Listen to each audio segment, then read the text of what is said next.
Krishna, Hare Krishna, Krishna Krishna, Hare Hare, Hare Rama, Ram Ram, Hare Hare, Hare Krishna, Krishna Krishna, Hare Hare, Hare Rama, Nam. Hare Krishna. So we will read today's Ekadasi glories. As like every Ekadasi, we read the glories. Today also we're going to read it. Thank you everyone for joining and chanting so beautifully. Happy Ekadasi to everyone. So I'm going to share it. Give me a minute. Sorry for past 2 Ekadasis. I was not active because I was traveling. And luckily today it is not on weekend, so I'm at home. And let's all together read. We all raise hands. We all take turns. I see Harita Mataji. Please go ahead, Mataji. Yeah, Hare Krishna. Wish you all a happy Mohini Ekadasi. Sri Yudhishthira Maharaj said, O Janardana, what is the name of the Ekadashi that occurs during the light fortnight of fortnight Shukla Paksha of the month of Vaishakha, April to May? What is the process for observing it properly? Kindly narrate all of these details to me.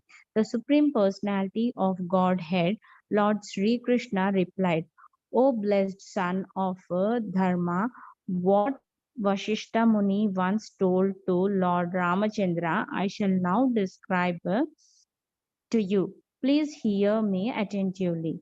Lord Ramachandra asked Vashishta Muni, O great sage, I would like to hear about the best of all fasting days, that day which destroys all kinds of sins and sorrows. I have suffered long enough in separation from my dear Sita, and so I wish to hear from you about how my suffering can be ended. The sage Vashishta replied, O Ramachandra, O you whose intelligence is so keen, simply by remembering your name, one can cross the ocean of the material world. You have questioned me in order to benefit all of humanity and fulfill everyone's desires. I shall now describe the day of fasting which purifies the whole world. Thank you, Harita Mataji. Thank you so much. Now we have Yashumati Mataji. Please read, Mataji. O Rama. Hare Krishna. O Rama, that day is known. O Rama, that day is known as Vaishakha Sudha Ekadashi, which falls on Dvadashi. It removes all sins and is famous as Mohini Ekadashi. Truly, O dear Rama, the merit of this Ekadashi frees the fortunate soul who observes it from the network of illusion. Therefore, if you want to relieve your sufferings, observe this auspicious Ekadashi perfectly, for it removes all obstacles from one's path and relieves the greatest miseries. Kindly listen as I describe its glories, because for one who even just hears about this auspicious Ekadashi, the greatest sins are nullified. On the banks of the Saraswati river, there was once a beautiful city named Bhadravati, which was ruled by King Dutiman. O Rama, that steadfast, truthful, and highly intelligent king was born in the dynasty of the moon, Chandra Vamsha. In his kingdom was a merchant named Danpal, who possessed a great deal of wealth of food, grains, and money. He was also very pious. Danpal arranged for lakes to be dug, sacrificial arena to be erected, and beautiful gardens to be cultivated for the benefit of all the citizens of Bhadravati. He was an excellent devotee of Lord Vishnu and had 5 sons: Sumana, Dyutiman, Medhavi, Sukriti, and Dirshat Buddhi. Unfortunately, his son Dirshat Buddhi always engaged in greatly sinful activities such as sleeping with prostitutes and associating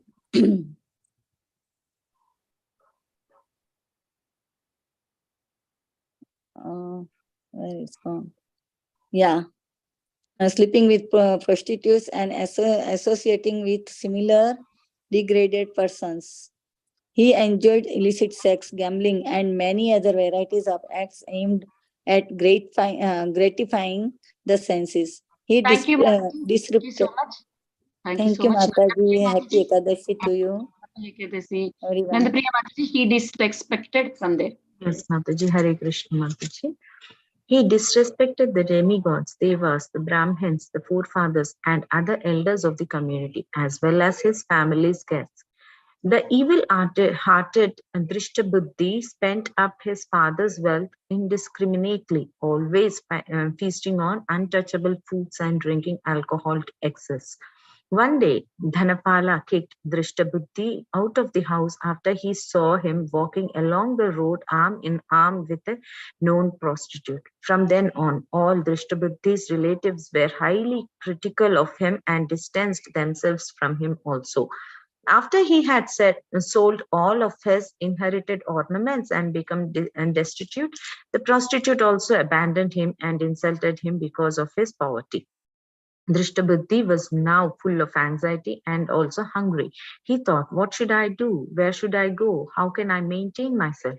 He then began to steal. The king's constables arrested him, but when they learned who it was and that his father was the famous Dhanapala, they released him.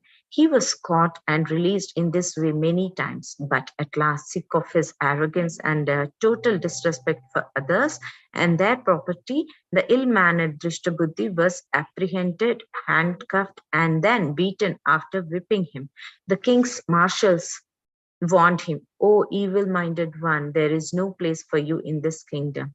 However, Drishtabuddhi was freed from his tribulation by his father and immediately thereafter entered the dense forest. He wandered here and there, hungry and thirsty and suffering greatly.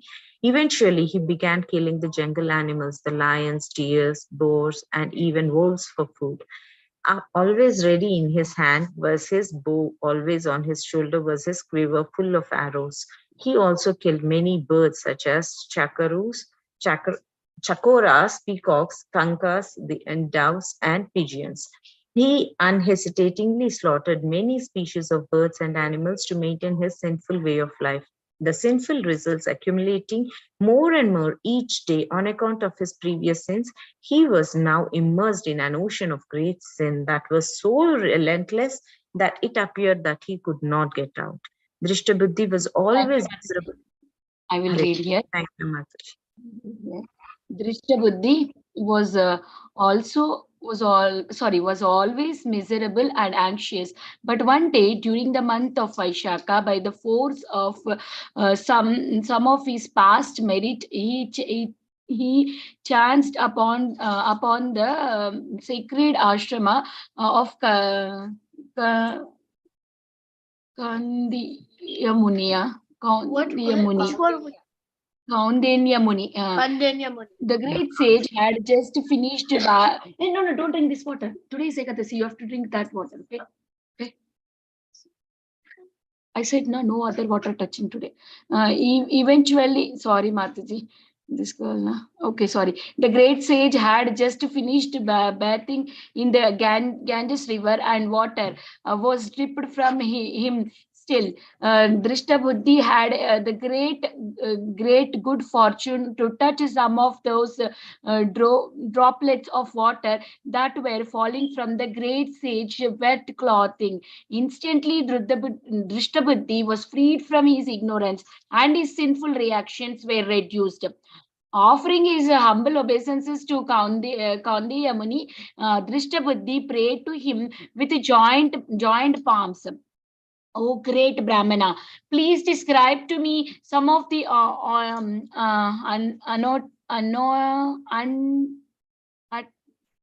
what is this? And Atonement. Atonement. I may perform without too much endure.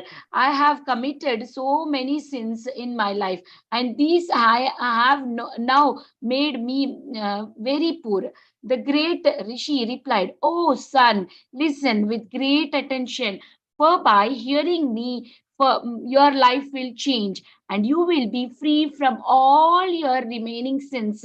In the light fortnight of this very month, Vaishaka, April, May, there occurs the sacred Mohini Ekadasi, which has the power of nullifying sins as vast and weight as mountain Sumeru. If you follow my advice and faithfully observe a fast on this Ekadasi, which is so dear to Lord Hari, you will be freed from all the sinful reactions of my many births." I am stopping here. Vrinda, come here, Vrinda. You have to read one paragraph. Come. Read one. Yeah, the end. Hearing. Where? Hearing these words. Hearing these words with great joy, Dushta Buddhi promised to observe a fast on Mohini Ekadashi according to the sage's instruction and directions on best of kings of Ramachandra Bhagwan by fasting completely on Mohini Ekadashi. The one sinful Dushta Buddhi, the prodigal son of the merchant Dhanapal, became sinless. Afterwards, he achieved a beautiful transcendental form and free at last for all obstacles rode upon the carrier of Lord Vishnu, Garuda, the supreme abode of the Lord. Can I read that? On the Ramachandra. Oh Lord, oh Ramachandra. Oh Ramachandra, the fast day of Mohini Ekadasi removes the darkest illusory attachments to the material existence. There is thus no better fast day in all the three worlds that this. Lord Sri Krishna concludes, and so, O Yudhishthira, there is no place of pilgrim, no sacrifice, and no charity that can bestow mercy equal to even 1/16 of the merit of faithful devotee of mine obstinate by observing the Mohini Ekadashi, and he who hears and studies the glories of Mohini Ekadashi achieves the merit of giving away 1,000 cows in charity. Thus ends the narration of glories of Vaishaka Sula Ekadashi and Mohini Ekadashi from the Kurma Puran. Can I read that? No, Okay. that's it. Thank you. Thank you everyone for joining and reading Ekadasi Glories. We will continue our